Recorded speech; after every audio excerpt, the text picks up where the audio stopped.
जुदि थारैनो जेनेबा पिस हांसो बेदर संना होयैनि थाखायनो गुलि गावनाय जाथाय खम डेन्जार बेयो अबेनिमोन नोंथांमोना गोबां खौरांखौ हाब मोनदों जानो हागौ बेनि सिगां माखासे सिखोलाफोरा मा बुंदों मा खौरां मा सावरायनाय मा फोरमायदों फै जों अब्ला खोनासंनानै लाग्रोनि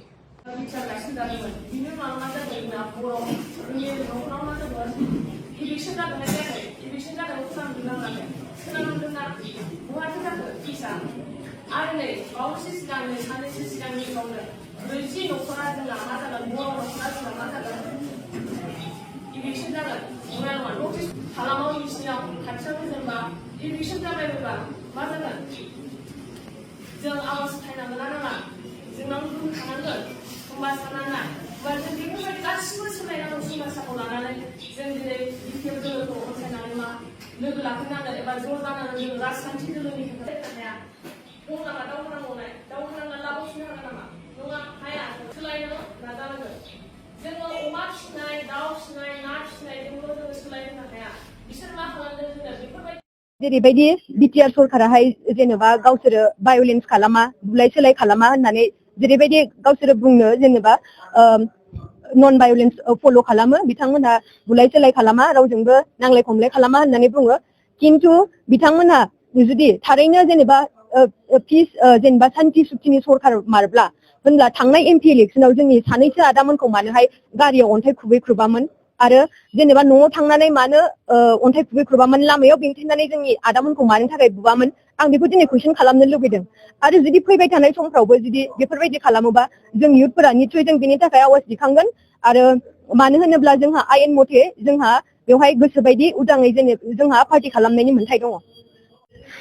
दा जोंहा चिरां दुवार ब्लकआव जोंहा रुनिखाथायाव जोंहा स्टुडेन्ट मिट लादों दा जोंहा बेवहाय स्टुडेन्टफोरजों गोबां खोथा सावरायलायनाय जादों बिथांमोनहा जोंनि पार्टिखौ दिनैहाय मोजां मोननानै दिनै जोंजों सावरायलायनो होननानै दिनै जोंहा बाव फैदों दा बेवहाय जोंहा जोंनि चिरां डिस्ट्रिक्ट इयुथनि प्रेसिडेन्ट आदा आरो आंजों लोगो आरो आं जोंहा स्टुडेन्टफोरनो माखासे गोबां जेनेबा इम्परटेन्ट जोंहा मेसेज होनांगौ दंमोन जोंहा बेखौ होखांबाय आरो दायो मिटिङा सोलिनानै दंगासिनो दा जोंहा बेवहाय दाख्लैहाय 16 जुलाइआव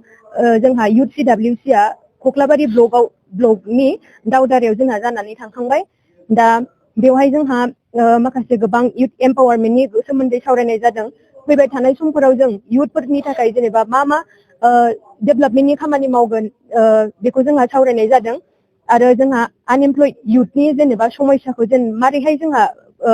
थिग खालामनो हागोन बिनि सायाव बांसिनै हाग्रामा सारा जोंहा नोजोर होदों दा बेनि गेजेरजोंनो जोंहा पार्टिया सरकाराव फैयोब्लाथाय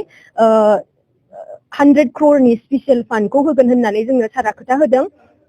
जिहेतु जोंहा दा गोबां MA पास BA पास जोंहा सेंग्रा सिख्ला लाइमोनफोरा बेखार जानानै दङ दा बेखायनो गासैबो जेनेबा बेखार जानानै थानाय लाइमोनफोरखौ सेल्फ डिपेन्डेन्ट खालामनानै होनो थाखाय जोंहा सारा बे जोंहा 100 crore फान्डखौ होनो थाखाय खोथा होदों बिनि गेजेरजों जोंहा जेनेबा गोबां बेखार जानानै थानाय लाइमोनफोरा जेनेबा हिनजावसाफोरा जेनेबा पार्लार गोबां बिदिनो फिसा फिसौ दखान होनानैहाय जों माने गावबागाव थांनानै थानायनि लामाखौहाय लानो हानाय बायदि आरो नोंथांमोना खोनानो मोनबाय दा खोथाया जाहैबाय हांसो बेदर सङैनि थाखायनो लोगोखौनो गुलि गावनाय जाथाया टंलायाव जादोंमोन आजिखालि फोथायजाया ओंखायनो गिनांगौ रावखौबो लोगोजों लोगोबो ओंखायनो बिराद साबधान मा डेन्जार नायलाय ओमफ्राय बैसोरो सिख्लाफोरा मा फोरमायखो नोंथांमोना बिनि सायाव एसे एनालाइज खालामनानै कमेन्ट हो लिडारफोराबो नायो ओइ सफारि गोमोन दं हाननानै जानांगौ र'